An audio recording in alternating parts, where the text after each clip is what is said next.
Iniciando plática, hablemos un poco de lo que es esta ultrasonografía de la pared abdominal. Casi siempre se inicia porque nos llama la atención o le llama la atención al paciente el sentirse una masa palpable, ¿sí? Dolorosa o no, en algún área de la pared o a veces incluso, ¿sí?, de la cavidad abdominal, ya que algunos pacientes incluso nos llegan a comentar que esa masa que están sintiendo puede ser un poco reductible, o bien que al momento de que están con ropa más ajustada o fajada, decimos aquí en México, esa masa reingresa a la cavidad en algunas ocasiones, ¿sí?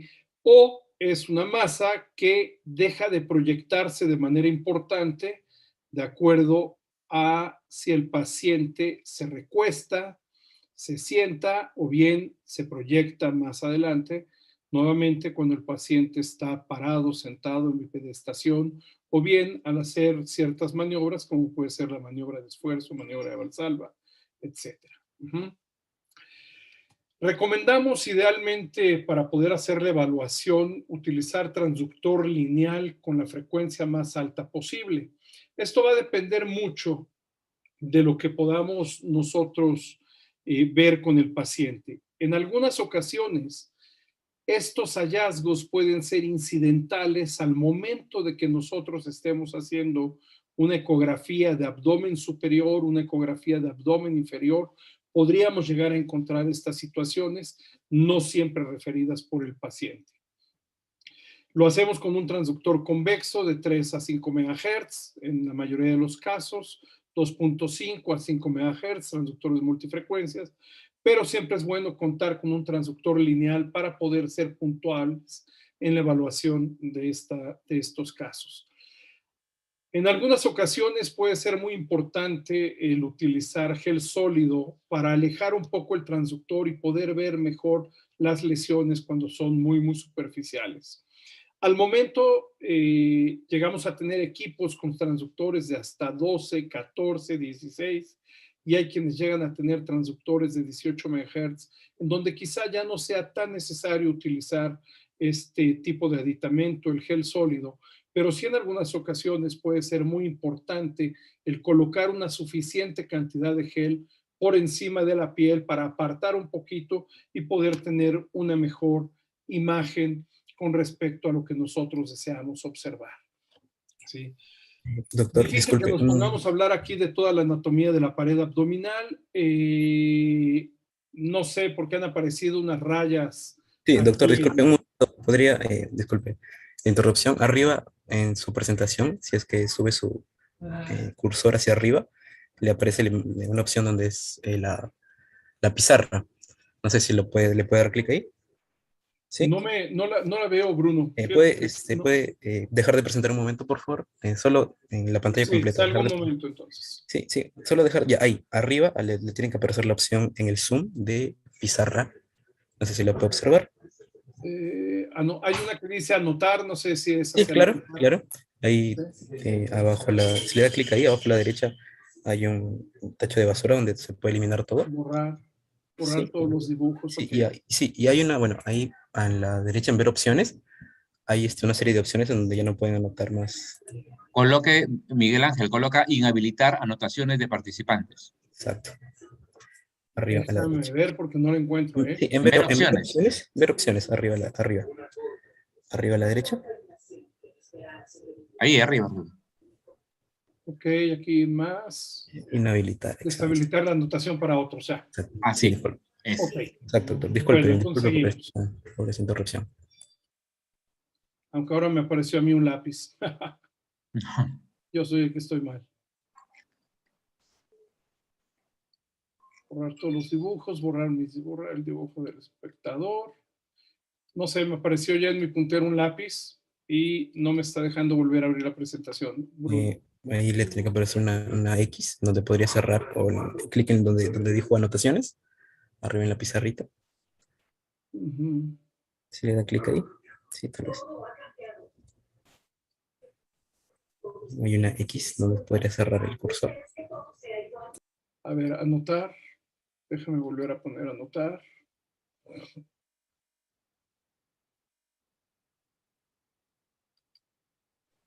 Ya tengo mi ratón otra vez. Ok, Listo. gracias. Perdón.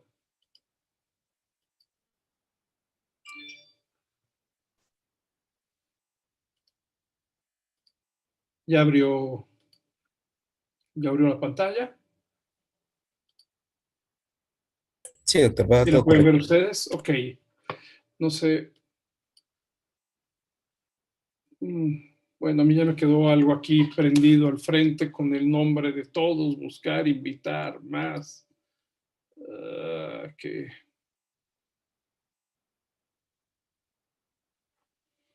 ya me quedó algo exactamente enfrente de mi pantalla, Bruno. Perdón, no sé.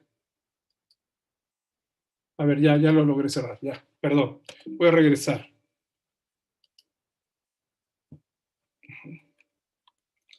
Déjenme regresar, una disculpa.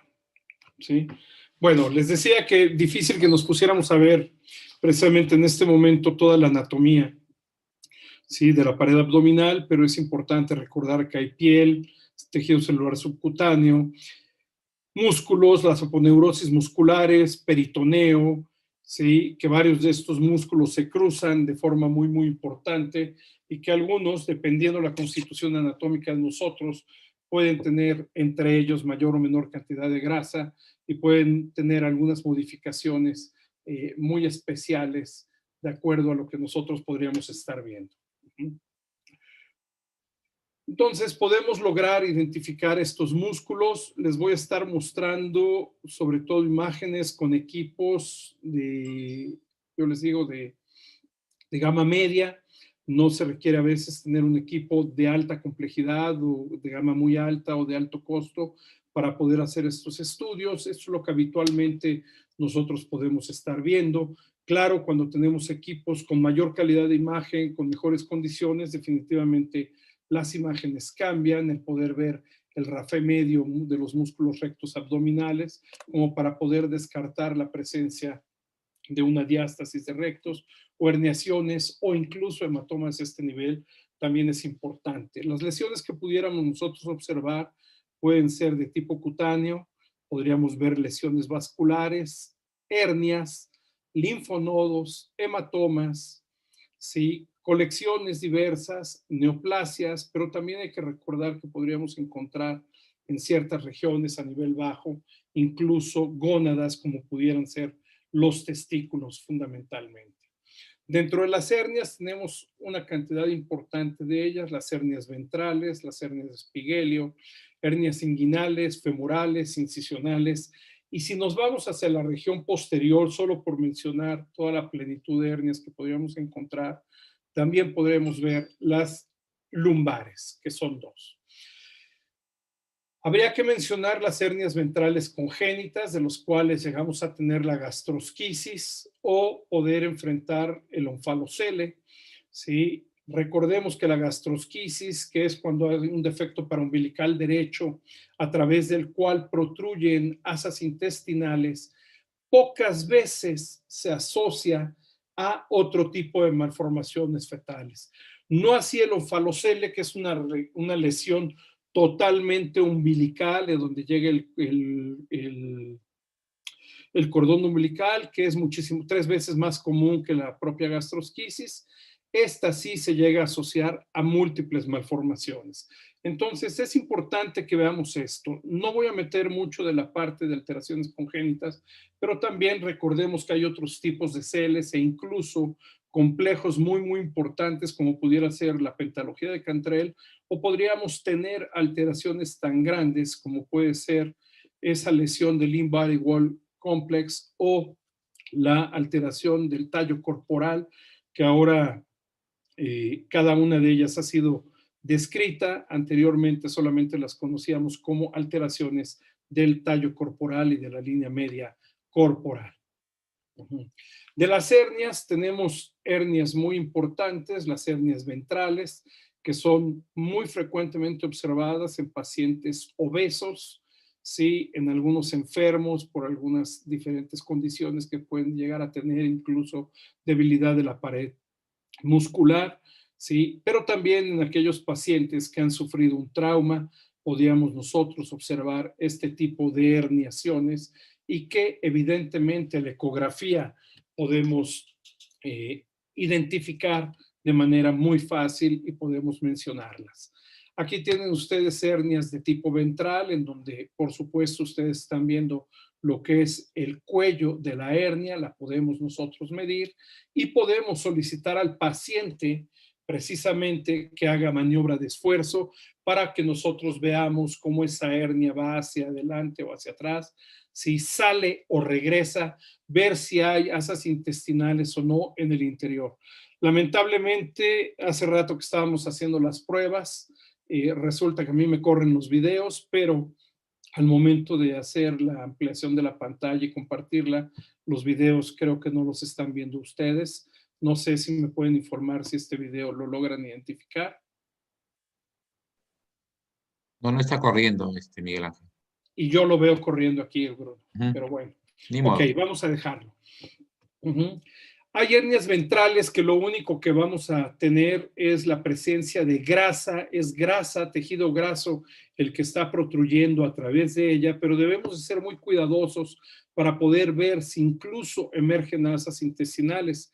Si esas asas intestinales son de intestino delgado o llegan a ser de intestino grueso, o incluso se pudiera estar saliendo algún otro tipo de víscera a través de ellas, que no es precisamente tan frecuente.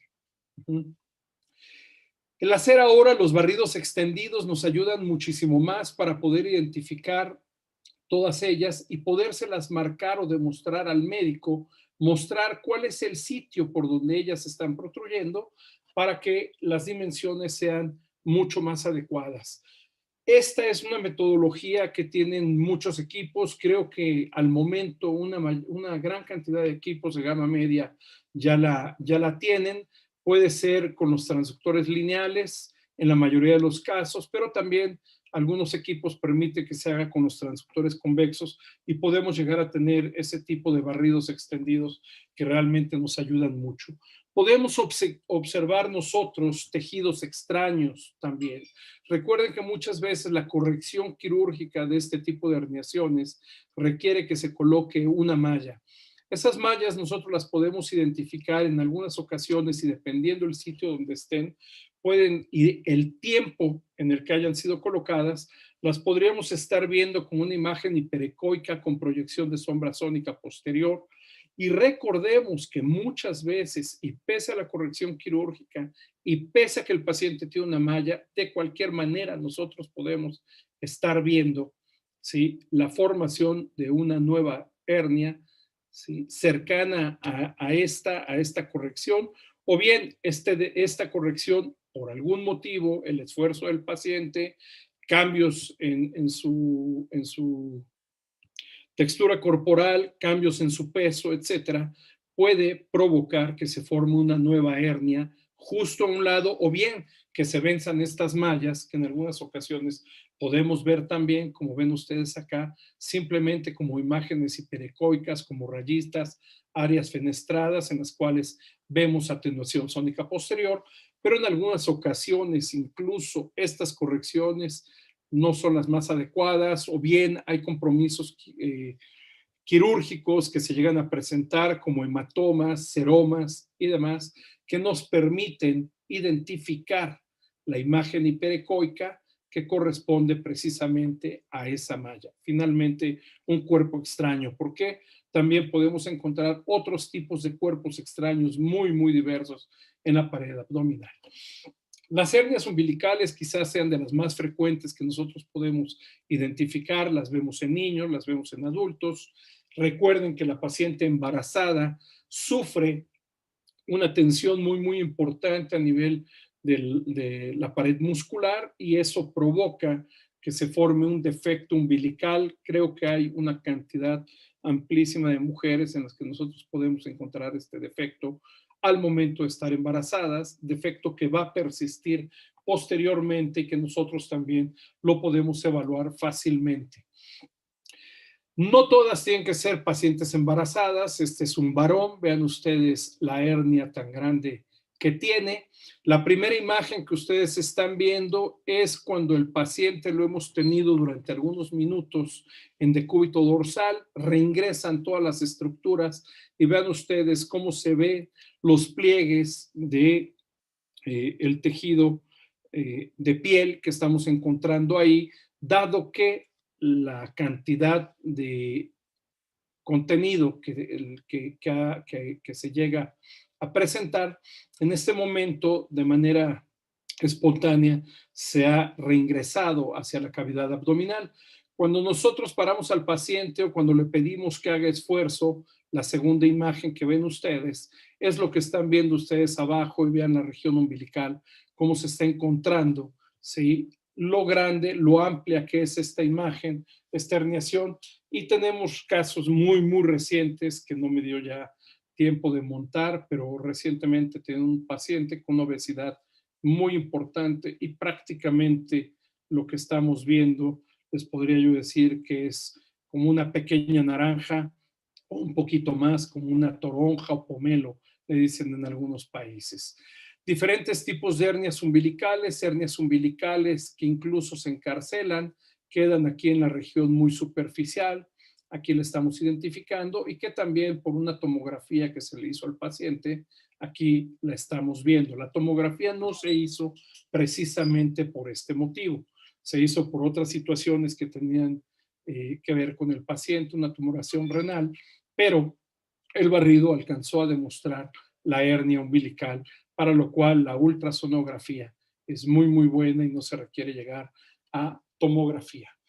Hay hernias incisionales también, debemos de tener cuidado, se dan en complicaciones quirúrgicas, el 0.5 a 14%, la frecuencia anual es realmente baja del 4% y es una alteración silenciosa en muchos de los casos, solo el 5 a 10%. Algunas son muy, muy pequeñitas, pero algunas de ellas también causan molestia o dolor al paciente y nos lo puede estar refiriendo. Hay que tener cuidado, porque también de esta misma manera podemos nosotros identificar pequeños trayectos fistulosos, abscedados, etcétera, por algún otro motivo. Por eso es muy importante conocer los antecedentes del paciente. Hernias incisionales, que aquí las estamos viendo. El paciente ha sido sometido a 2 tipos de cirugías. Esta paciente, vean ustedes en dónde está y vean la hernia que está presentando. Por supuesto, al momento de solicitar a esta paciente ejercer Valsalva, podemos ver cómo se amplía el cuello de la lesión y por lo tanto la emergencia de estructuras a este nivel. Hay una hernia que a veces es un poco discutida, la hernia de Spiegel o de Spiegelio, es una hernia espontánea de la pared abdominal lateral, es un defecto en la aponeurosis del músculo transverso, lateral y de la vaina del músculo recto del abdomen. Se sitúa justo o próxima a la unión de la línea semilunar con la línea arqueada. Ha sido sometida a múltiples discusiones, algunos dicen que no es una hernia, más sin embargo se llega a presentar. Hemos tenido pacientes que después de eventos traumáticos, sí, las llegan a presentar e incluso puedo decirles que pacientes que después de sufrir un accidente de tránsito con la tensión que ejerce el propio cinturón de seguridad, sobre todo los cinturones de seguridad de 3 puntos, pudieran llegar a provocar este tipo de alteraciones y este tipo de hernias, las hernias de Spiegelio. Y con este término se describe a hernias que están por arriba, ¿sí?, de los vasos epigástricos en lo que es la aponeurosis de Spiegelio, como ya les comenté. Las hernias inguinales, que corresponden al 75 u 80% de todas las hernias, ¿sí? Las indirectas son 5 veces más comunes que las directas, cerca del 5% de los hombres desarrollan una hernia inguinal. Entonces, las reconocemos, la directa cuando es medial a la arteria epigástrica inferior, por lo cual nos sirve muchísimo el Doppler. Se pueden valorar con transductores convexos, sí, pero definitivamente los transductores lineales nos ayudan más. Por supuesto, si aplicamos la metodología Doppler, vamos a identificar los vasos epigástricos inferiores, ahí es en donde lo vamos a ver, y las hernias indirectas, que son laterales a la arteria epigástrica inferior. ¿Requerimos forzosamente el Doppler? Pudiera yo decirles que no. En la actualidad nos ayuda mucho y prácticamente todos los equipos lo tienen. Pero también podríamos hacerlo con la visualización en modo B únicamente, y también podríamos reconocer los vasos. Ese es el famoso triángulo de Hesselbach. Aquí estamos viendo nosotros la arteria epigástrica inferior, el ligamento inguinal, el canal femoral, ¿sí? La vena y la arteria. Y aquí estamos nuevamente viendo el músculo recto. Entonces, es el sitio donde tenemos que irlas a buscar y donde nosotros tenemos que hacer cortes longitudinales, oblicuos o transversos, y por supuesto, como les digo, muy ayudados por una maniobra de esfuerzo que puede estar haciendo el paciente. Las hernias inguinales indirectas emergen por el saco peritoneal o proceso vaginal. ¿Sí? Se llegan a dar hasta en 1 de cada 3 recién nacidos, pero puede ser en 1 de cada 6 adultos. Muchas de ellas se pueden encarcelar. Aquí estamos viendo la arteria, ¿sí? La podemos identificar fácilmente. Nuevamente la arteria, estamos viendo nosotros, ¿sí? La hernia aquí de este lado. Y lástima, este videíto me gusta mucho, yo lo estoy viendo. Aquí está la herniación y aquí es en donde se empieza a ver la pulsatilidad de la arteria solamente utilizando el modo B. No sé, Bruno, si lo llegan a ver, por alguna razón que desconozco, no está corriendo. Sí, Aquí no corre. tenemos hernias inguinoescrotales, que son estas hernias indirectas. En algunos pacientes se llegan a presentar, es a veces increíble cuántos esperan los pacientes. Esta es una imagen ya bastante viejita, haciéndolo con modo bidimensional, en donde vean ustedes el testículo está en esta parte y todo lo demás es precisamente asa intestinal y podíamos ver el movimiento de la misma. Hay algunas hernias inguinoescrotales que se encarcelan, habitualmente tienen un orificio grande, ¿sí? Y incluso así no conseguimos en algunas ocasiones hacer una reducción de las mismas. Se llegan a presentar también en algunos pequeñines, las podemos estar encontrando, identificando. Y el Doppler nos ayuda mucho a diferenciar la forma estrangulada de este tipo de herniaciones. La hernia directa, que se presenta mucho en hombres de 30 años en adelante, se puede llegar a presentar a veces una reducción manual de la misma. No se recomiendan tanto estas maniobras dependiendo las condiciones de dolor, situación del paciente, cómo se llega a presentar en el medio hospitalario. Habitualmente no están encarceladas, ¿sí? Los músculos anteriores pueden ser flácidos, muchas de ellas son adquiridas, ¿sí? Y las hernias, cuando son de tipo inguinoescrotal, son diferentes a estas no se extienden hasta el escroto. Aquí las tenemos, vean ustedes nuevamente los vasos, la pulsatilidad de la arteria. Aquí está la hernia. Cuando nosotros pedimos al paciente ejercer la maniobra de Valsalva, vemos cómo la hernia aumenta. El cuello, en muchos de ellos incluso, aumenta su diámetro. Esto es muy importante. Y nuevamente este video en donde aquí están los vasos. Aquí lo podemos ver en el corte transverso cuando lo hacemos en escala de grises, que también en algunos pacientes lo podemos ver muy, muy bien sin la necesidad de colocar el Doppler a color. Sin embargo, si contamos con la herramienta, el Doppler a color, definitivamente es mucho mejor que lo utilicemos. Hay hernias de tipo femoral, ¿sí? Casi todas ellas son irreductibles, habitualmente cursan con dolor inguinal importante, ¿sí? A veces son difíciles de encontrar con o sin masa palpable. Una masa palpable, cuestionable, tendríamos que identificar precisamente si se trata de una hernia. En este caso que están viendo ustedes acá, la realidad es que dentro de todo es bastante fácil. Estamos viendo que hay líquido, estamos viendo el ingreso de las estructuras en donde puede estar entrando tejido graso y también a veces asa intestinal. Se ven mucho en pacientes obesos y pacientes que se presentan con un dolor de tipo inexplicable en esta región, a veces algunos atletas. Recuerden que ahora mucha gente hace ejercicio, hay gente que va al gimnasio, que hace pesas, que no se cuida lo suficientemente y las podríamos encontrar. Generalmente y de manera ecográfica es una masa medial a la vena femoral. Aquí es importante hablar de algo. Es muy infrecuente. Yo llego a tener, la realidad, he tenido solamente 3 o 4 casos, ¿sí? Y hay una hernia que se conoce como hernia del canal de Nuc. Prácticamente se presenta solo en mujeres, ¿sí? Es una pequeña vaginación del peritoneo parietal. Se puede unir al útero a través del anillo inguinal interno. Sería la estructura homóloga al proceso vaginalis en la anatomía masculina y por lo tanto es la versión femenina de una masa palpable de región inguinal a labios mayores. No hace mucho, en una página de colegas ecografistas, presentaron una imagen en donde se veía incluso el asa intestinal llegando hacia los labios mayores. Solamente yo en alguna ocasión he visto eso.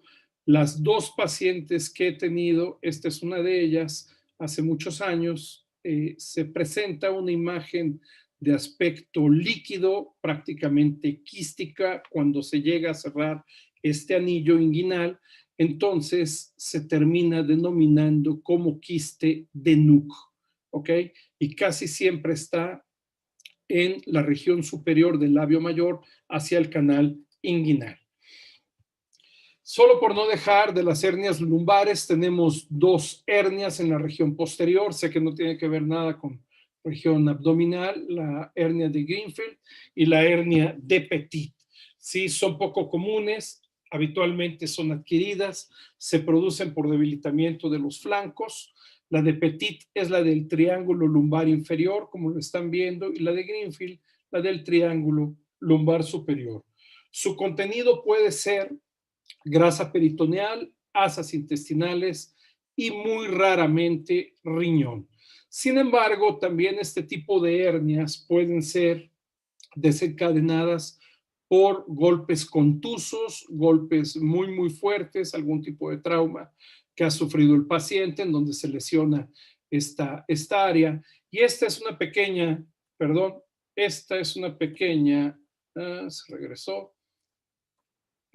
déjenme, una pequeña hernia de Petit en donde lo que se veía era un poco, ¿sí?, de asa intestinal cuando ya fue operado y lo refirieron los cirujanos. Nosotros no podíamos en ese momento identificar plenamente qué era lo que se veía y lo que contenía en ese sitio.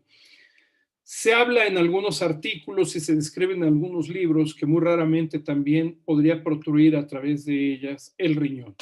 Nunca me ha tocado y no he visto más artículos en la literatura que lo refieran. En pared abdominal también podríamos encontrar, evidentemente, algunas otras alteraciones como pueden ser los hematomas. Puede ser raro esto, mas sin embargo, a raíz de esta infección por COVID y pacientes con accesos de tos en forma frecuente, muy fuerte, muy importantes, se pueden llegar a ver este tipo de alteraciones. Vean ustedes una colección de pared anterior, una paciente que sufría de accesos de tos muy importantes, tuvo un desgarro muscular y ahí está el hematoma. Después de procesos quirúrgicos, como puede ser una laparoscopía, podemos encontrar nosotros este tipo de lesiones, ¿sí? Lo refieren los pacientes o bien no lo refieren, a veces sienten la bolita, a veces sienten dolor y se pueden llegar a encontrar traumas. Y esto no fue algo tan violento ni tan importante, pero nosotros acabamos de pasar el periodo vacacional, ahora los chicos, el periodo vacacional de verano, los chicos ahora están contenidos en sus casas, no vemos nada de esto, pero este pequeño trauma en pared anterior se hizo, ¿sí? Se lo hizo un chico en bicicleta, ¿sí? Muchas veces se pierden las guardas de los manubrios, o bien, y aún teniendo la guardia del manubrio, lo que es menos malo, llegan a caerse, rueda el manubrio de la bicicleta, se pegan directamente sobre el abdomen y lo podríamos encontrar. Yo les diría que no desdeñen cuando pase esto, cuando alguien se pega con una silla, se pega con una banca. Me ha tocado ver lesiones traumáticas en personas, en amas de casa, que al momento de estar haciendo labores domésticas, se abre la puerta de alguno de los gabinetes que se tienen, se llegan a pegar en la región baja del abdomen, en la región inguinal y llegan a desarrollar algún tipo de alteración, lesión, trauma, ¿sí? Hematomas, o por lo menos las cadenas ganglionares llegan a quedar alteradas, a inflamarse y las podríamos nosotros reconocer. Este también es un caso muy viejito, ¿sí? Y es por una angiografía femoral. Después de esa angiografía femoral, el paciente, yo creo que no se cuidó lo suficiente y entonces se generó este tipo de hematoma. Hay que recordar que a los pacientes que se les hacen cateterismos de vía inguinal, también se pueden llegar a encontrar este tipo de lesiones o alteraciones, no necesariamente por un procedimiento mal hecho, y a veces yo también les podría decir que no necesariamente porque el paciente no se haya cuidado. Recuerden ustedes que muchos de los pacientes, ¿sí?, tienen diferentes esquemas de anticoagulantes y se pueden llegar a formar este tipo de lesiones pese a los cuidados intrahospitalarios y a los cuidados extrahospitalarios que el paciente tiene. En el Instituto Nacional de Cardiología, a quienes nos hacen algún procedimiento de este tipo, nos llegan a colocar incluso unos saquitos de arena o contienen algo en el interior muy pesados que el paciente lo llega a tener durante 24 o 48 horas, evidentemente para evitar que esto ocurra. Más sin embargo, se puede llegar a presentar en los pacientes anticoagulados de ya algún tiempo. Hematomas postquirúrgicos por hernia incisional, ahí lo tienen, ¿sí? Hay que tener mucho cuidado con ellos. Es muy fácil verlos en pacientes post-cesárea, en pacientes post-histerectomía, en pacientes post-procedimientos laparoscópicos, ¿sí? Ya sea de tipo quirúrgico o diagnóstico, los podríamos llegar a encontrar, ¿ok? En algunas ocasiones, esta fue una paciente post cirugía de aneurisma y vean ustedes, le pulsaba y se sentía y realmente ahí estaba ese hematoma. Recordar nuevamente los hematomas por eventos traumáticos pueden presentarse traumas contusos de diferente magnitud y de diferente fuerza. Puede ser un paciente policontundido en una riña. Hay personas a las que simple y sencillamente un golpe muy bien colocado les puede provocar esto. Nuevamente les hablo de los pacientes que por la característica o condición que usted quiera tienen manejo con anticoagulantes y a veces cualquier golpecito puede llegar a provocar esto. De hecho, pacientes bajo estas condiciones se recomienda, o puedo decirles, se nos recomienda, porque yo estoy en esa situación, no es tan fácil que me apliquen una inyección vía intramuscular, etcétera, porque podría llegar a tener una serie de problemas. Pero son múltiples las situaciones por las que se puede dar un proceso traumático. En muchas de nuestras ciudades, la modalidad actual, incluso para poder obtener el sustento habitual, en la Ciudad de México y en todo mi país, se incrementó el número de deliveries de personas que van y ustedes pueden adquirir sus productos vía telefónica y ellos en bicicleta, en motocicleta, etcétera, son los que se los llevan. Me imagino que han ocurrido también en sus países. Y entonces, evidentemente, los accidentes de tráfico con motocicletas, con bicicletas, se han incrementado y, por supuesto, este tipo de traumas que también podemos estar identificando. Abscesos o hematomas postquirúrgicos, aquí postcesárea, pared anterior, la vejiga, correcciones, poshisterectomía, postcesáreas en cirugías de canal inguinal. Y aquí nuevamente esto que es un hematoma abscedado postcesárea en una paciente bastante extenso. Vean ustedes, lo mejor fue utilizar nuevamente esta visión de barrido extendido para poder demostrarlo. Seromas que se llegan a producir en la pared abdominal anterior, en este caso una paciente a la que se le hizo un procedimiento cosmético, una lipoescultura, y de esa lipoescultura se derivó esta situación. Se pueden llegar a presentar cuando los pacientes no observan los cuidados adecuados. Se les pide a los pacientes que utilicen fajas para que puedan mantener y contener los tejidos. Algunas de ellas no consienten estar tan apretadas, ya sean hombres o mujeres. Puede ser que malamente se las quiten o pierdan la atención que les ha recomendado el médico y pudieran llegar a presentar este tipo de situaciones. Pero todos sabemos que otro tipo de procedimientos quirúrgicos también pudiesen llevarnos a este tipo de alteraciones y a que los pacientes presenten seromas. Granuloma por cuerpo extraño, pared abdominal anterior. Ahí está y encontramos una imagen hiperecoica que prácticamente todos ustedes pueden estar viendo. Ok. ¿A qué corresponde? Bueno, empiecen a preguntarse todo lo que quieran porque pueden ser varias las situaciones o lo que haya por ahí.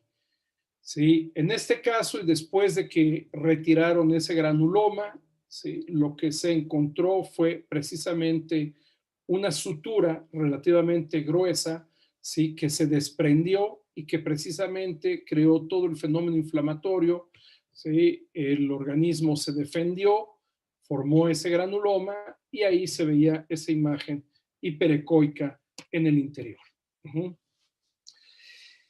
Fístula cutáneo intestinal por coexpro extraño después de cirugía por apendicectomía.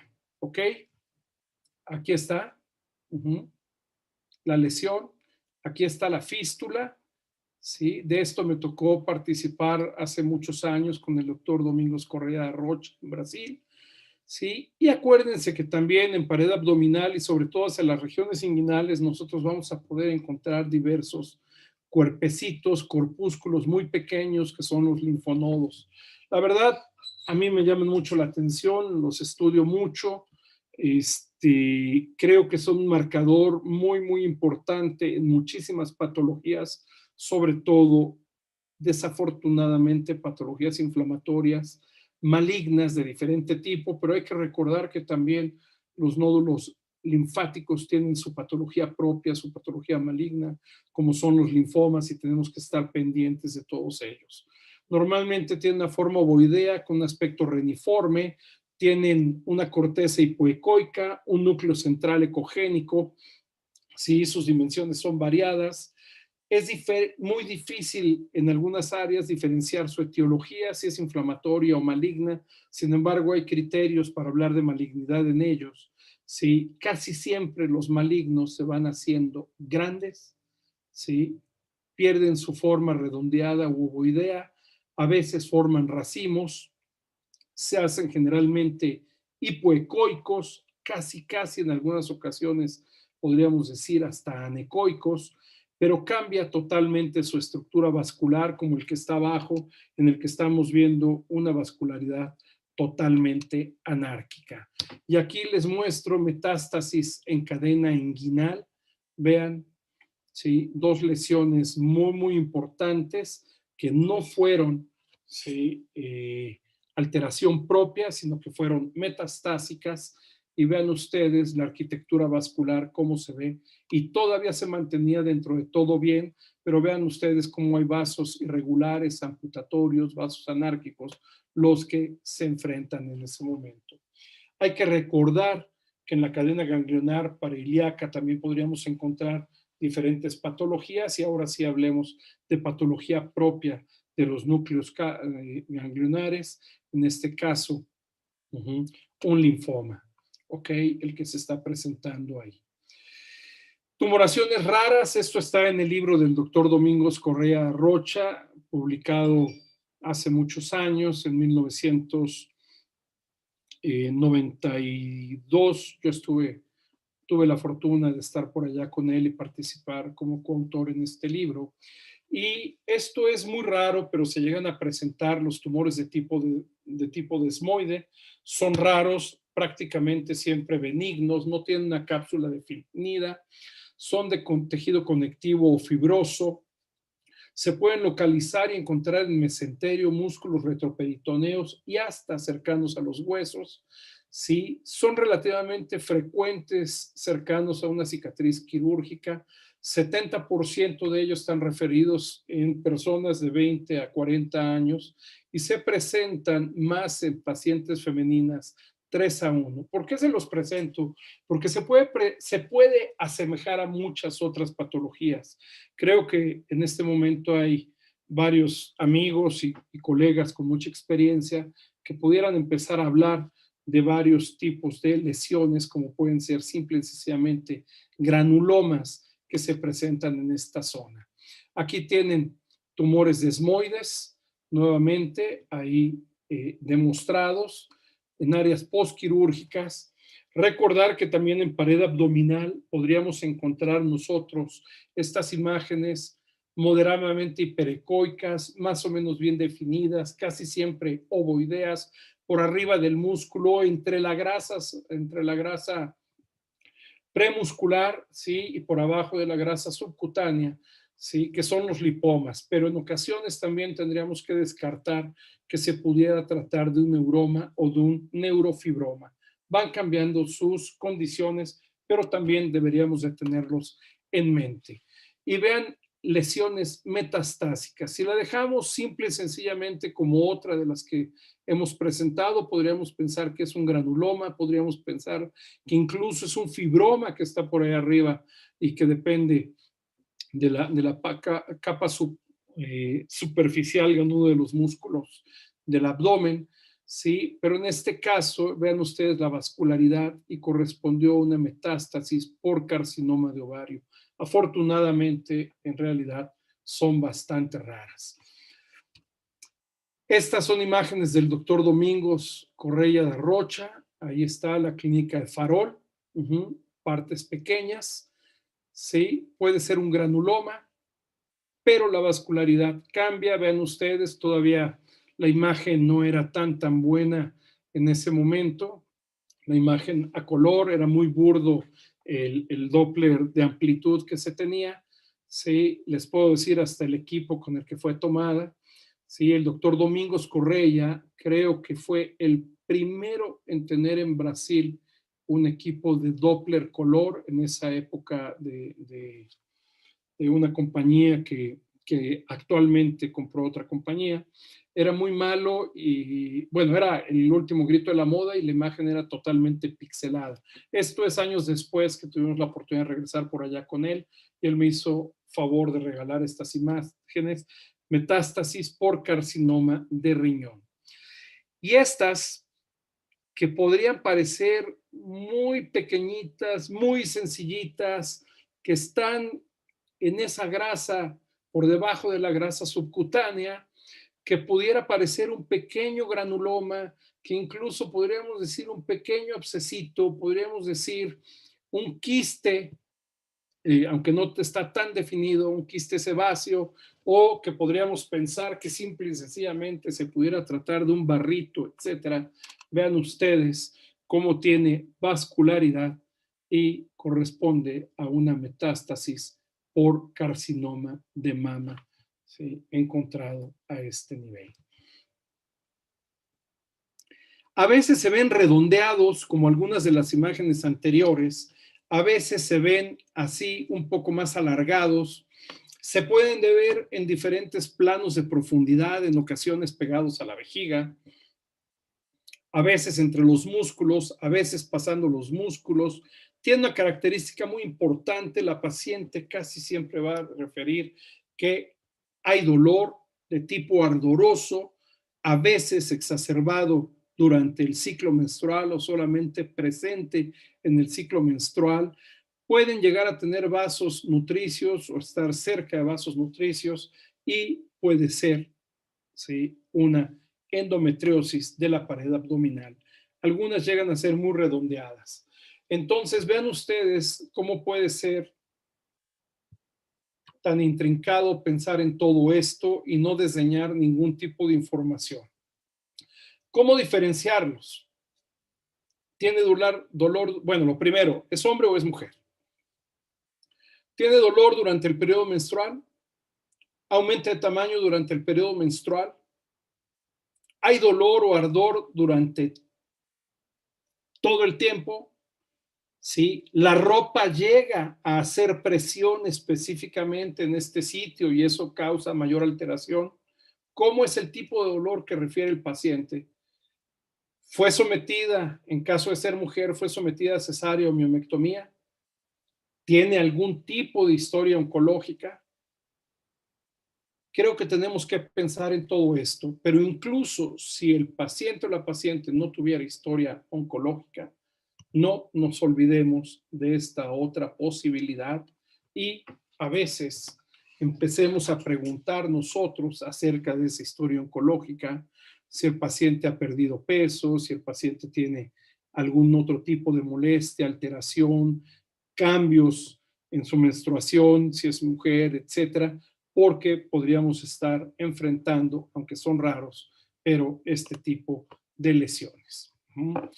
Un paciente con ruptura del músculo recto abdominal con hematoma. Pagamos la inscripción del club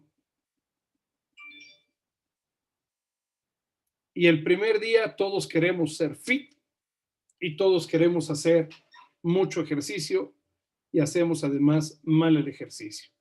Ruptura del músculo recto abdominal con un pequeño hematoma, ¿sí?, después de una sesión de ejercicio. Pensemos también en los pacientes con diversas patologías, como esto, poder encontrar circulación colateral. ¿Qué es lo que nos la puede estar ocasionando? ¿Cómo lo podemos ver? El paciente es cirrótico, ascítico, etcétera.